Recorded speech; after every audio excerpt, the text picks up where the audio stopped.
Imagine standing in the middle of a raging storm. The world around you rushes madly, and noise fills your ears.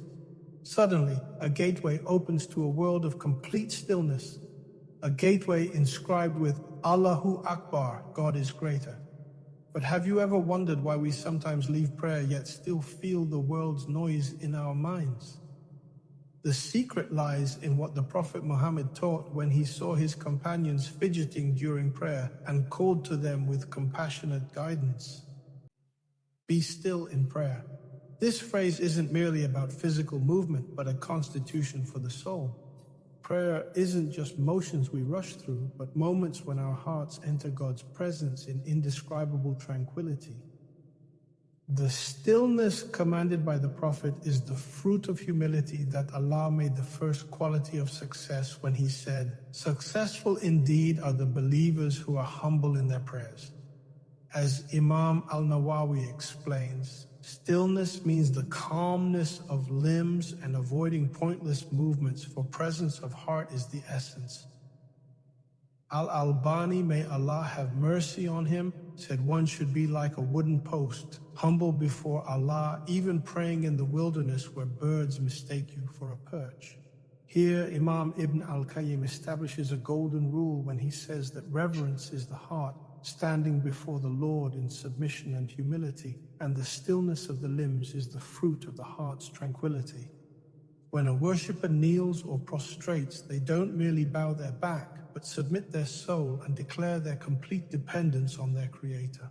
The painful reality is that many of us pray with our body in the mosque, heart in the marketplace, tongue reciting, and mind preoccupied with our phone or worries. Here, Al-Hasan al-Basri warns us by saying that any prayer in which the heart is absent is more quickly deserving of punishment.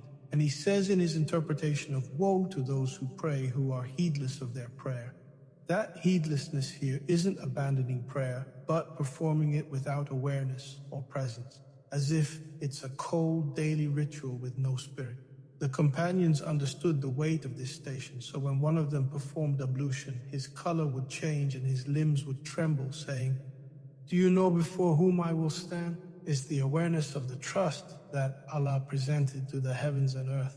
The Prophet, peace be upon him, explained the difference between prayers, saying a person might leave with only a tenth of their prayer recorded, or 9/10, 8/10, 7/10, 1/6, 1/5, quarter, third, or half, meaning one receives reward only for the portions performed with understanding, reverence, and fulfillment of its conditions and pillars. So if you want your prayers to transform from habit to a life of stillness, listen to the advice of our Prophet when he said, "When you pray, pray as if it's your last prayer." He told those who rush through prayer, bow until you feel at peace while bowing, then prostrate until you feel at peace in prostration, because prayer without tranquility is like a body without a soul. In your next prayer, stand with a quiet heart, still limbs, and a peaceful soul. Follow the Prophet's guidance. Dwell in prayer and make it transform your heart, not just fulfill an obligation.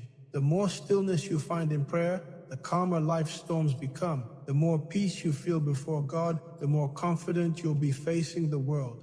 Remember how Hatim al-Asab, may Allah have mercy on him, described his prayer: "When I hear my Lord's call, I perform ablution, then go to my mosque and stand before my Lord. I imagine paradise on my right, hellfire on my left, the Kaaba before me, the path beneath my feet, and the angel of death behind me, ready to take my soul after this prayer. I say Allahu Akbar with conviction, recite with careful pronunciation, bow in humility, prostrate in reverence, sit in tranquility, bear witness with certainty, and conclude with hope and caution, never knowing if my prayer is accepted or rejected."